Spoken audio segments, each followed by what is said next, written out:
Alright, just wanted to take a second to review. When you're working on an older bike like this, sometimes it's really hard to find the parts. So transmission bearing kits for a 9091 are not available. But if you print out the schematic for the 9091, the transmission bearings, which are these and these two here, are the same exact part number for 90, 91, 92, and 93.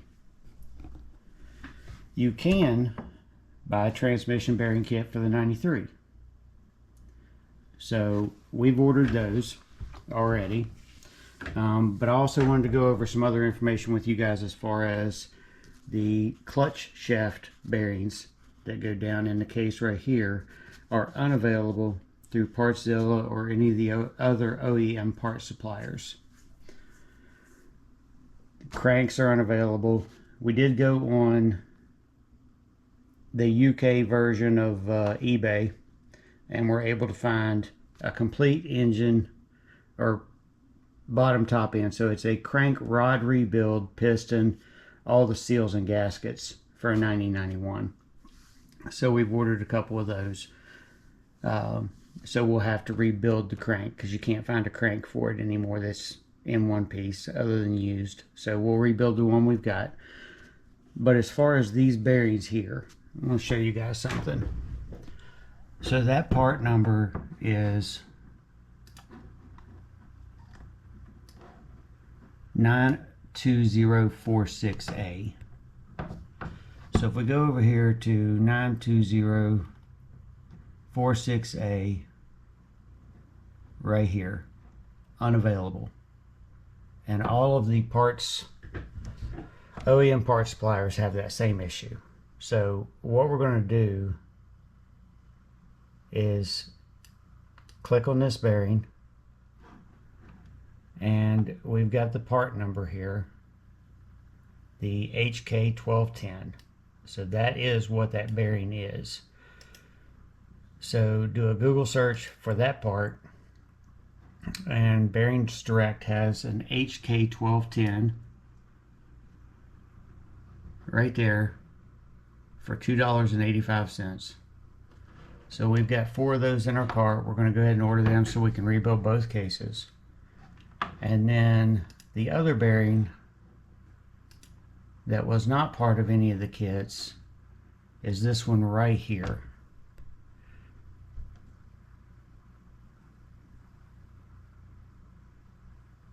I'm sorry, this one.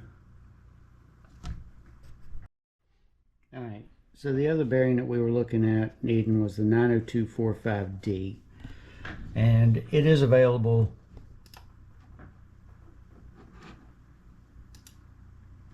on Partszilla. 90245D. Right here. $11.64. I understand if it comes in a kit, sometimes that's easier. You make sure you've got the right parts, but there's a lot of stuff that's not included in the kits or unavailable, like these two over here. But just so you understand, just because this bearing is coming from Kawasaki, the 920451212 is the actual bearing number of 608 MC3. They'll put the description of the bearing in there. So if we come over here and take this 608 MC3 number and just right click it, do a Google search, and come down here, let's see, BDI, bearing depot, $2.75. So right there is that bearing. And then, so it's $2.75 versus $11.64 for the same exact bearing. So just so you guys are aware that you can look these parts up and get them from bearing suppliers. The seals sometimes can be a little more difficult, but the bearings are pretty easy to do.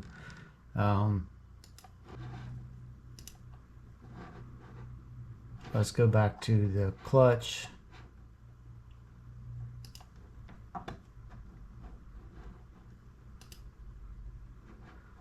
This bearing 92046, your needle bearing in your clutch.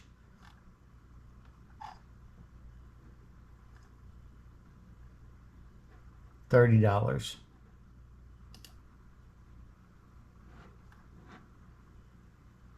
And we do not have a separate part number on that, so this might be one that's made just for Kawasaki, not where they used somebody else's bearing.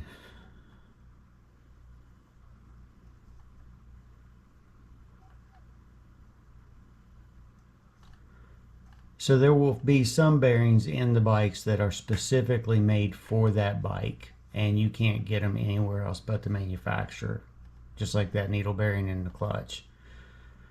But there are a lot of them, especially inside the cases, that are mass-produced bearings that you can buy at any bearing distributor. So just so you guys know, I hope that helps you out if you have a bike that you're having trouble finding parts for. Again, 9091, no transmission kits available. 93, there is, same exact parts. Good luck, guys. That is in really bad shape. So we're going to take this thing apart, throw it in a vapor plaster, and get it cleaned up and see if we can get it to where it's reusable.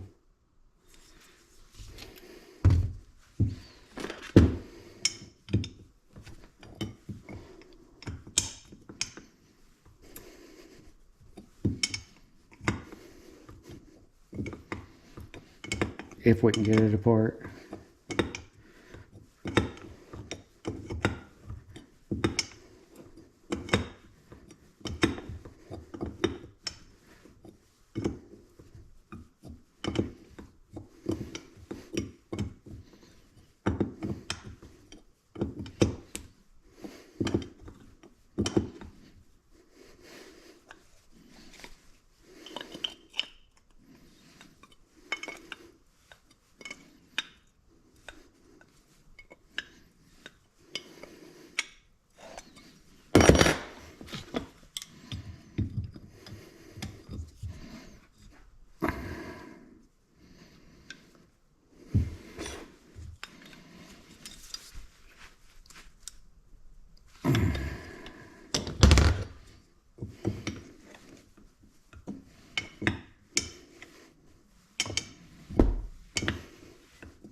I wouldn't try that if there was fuel in it, but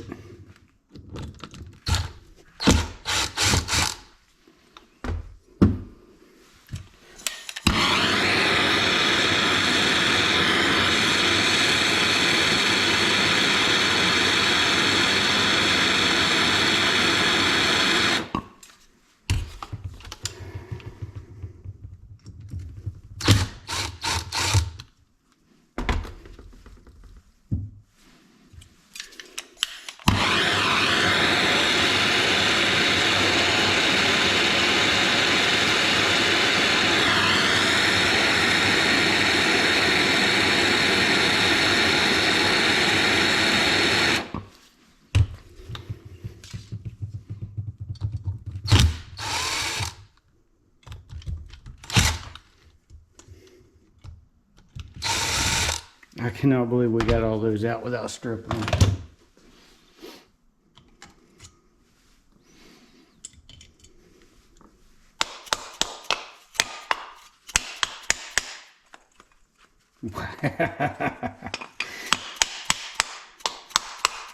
Wow.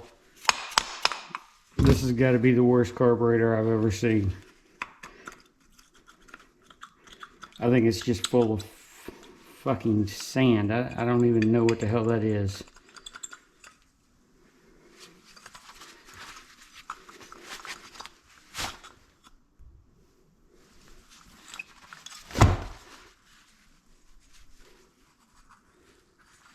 I don't know, is that what happens to gas after 20 years, or? Wow. That's crazy.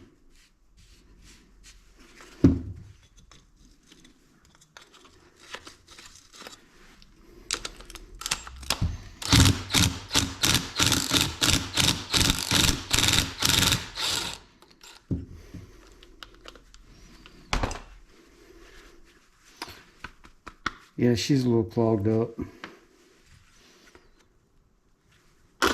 Wow.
Now the choke certainly wasn't working.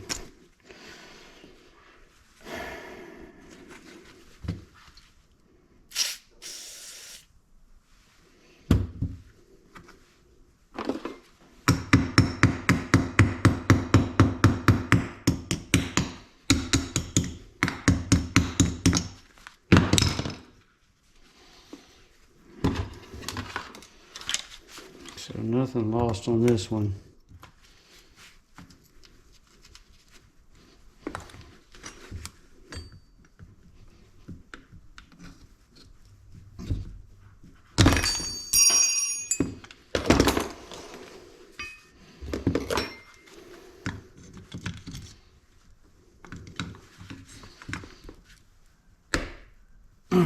God.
It came out.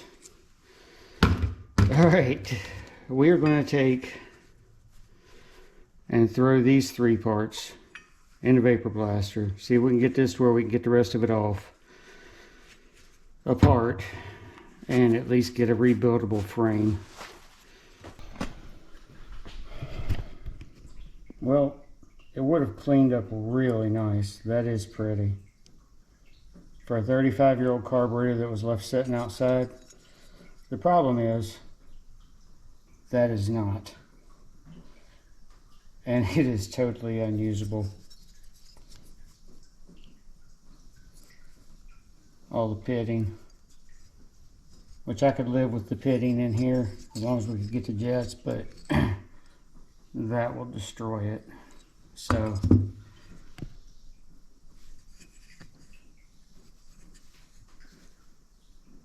if it hadn't been completely corroded and pitted out right there, we might have been able to save it, but she's a goner.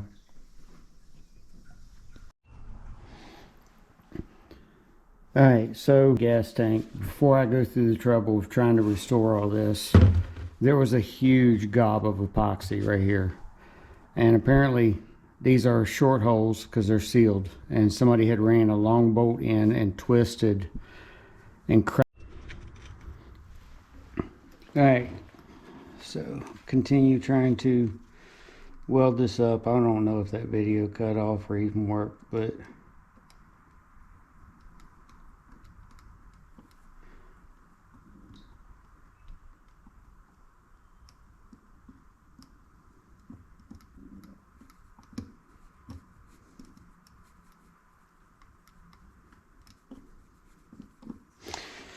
so there was a big gob of epoxy on here where they had twisted this nut and cracked it. So we've already welded here and here, and we're just trying to get this crack here. But this was so wide we had to have fill material. So we want to get it melted loose on both sides, work that material back in together.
Alright, that's going to work a lot better than the epoxy.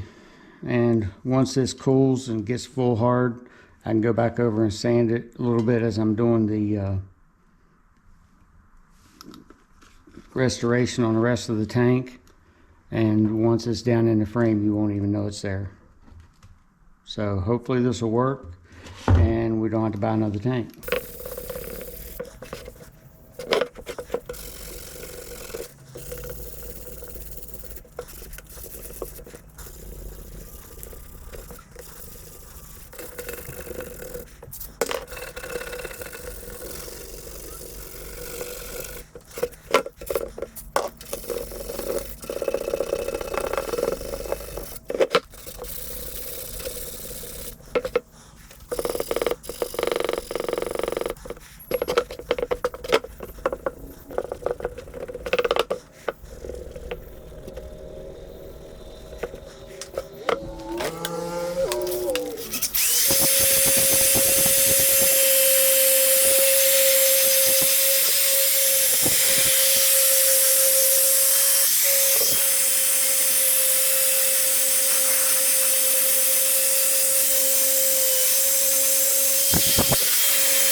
Not perfect, but a whole lot better than it was.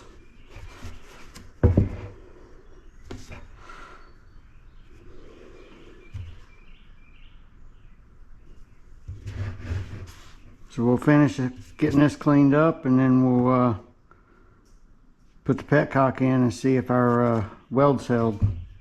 Test it out.